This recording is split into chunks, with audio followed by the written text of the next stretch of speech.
అద్భుతం సార్. ఇది mega event అద్భుతంగానే జరుగుతుంది. ఇంకా దానికి ఇంక చెప్పాల్సిన పనేమీ లేదు. ఆంధ్ర రాష్ట్రమే కాదు, భారతదేశం గర్వించేలాగా ఈ ఈవెంట్ అద్భుతంగా జరుగుతుంది. జన సందోహంతో చాలా భారీగా జరుగుతుంది.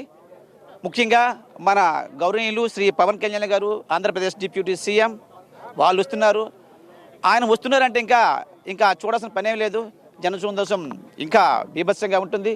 కాబట్టి మేము కూడా పవన్ కళ్యాణ్ అభిమాని కాబట్టి, వీర అభిమాని కాబట్టి, ఆయన కోసం ప్రాణాలు ఇచ్చే అభిమానం ఉన్న ఒక వ్యక్తిని ఆయన కోసం ఎన్నోసార్లు ఎంచుకున్నాను. అయినా సరే అది ఆయనది ఇంకా ఆనందం ఇంకా అలా ఉంటుంది. ఆయన అంటే ప్రాణం. మన రాష్ట్రానికి అలాంటి వ్యక్తి కావాలి. అలాంటి వాళ్ళు ఉంటే ఈ రాష్ట్రం అభివృద్ధి చెందుతుంది. ఈరోజు ఆయన రావడం వల్లనే ఈరోజు ఇంతమంది జనసందోహం వచ్చింది. పైగా mega power star Ram Charan Tej cinema కాబట్టి బాబాయ్ వస్తారు, ఆయన ఆశీస్సులు ఉంటాయి. సినిమా పెద్ద హిట్ అవుతుంది. 2000 crores కలెక్ట్ చేస్తుంది కంపల్సరిగా.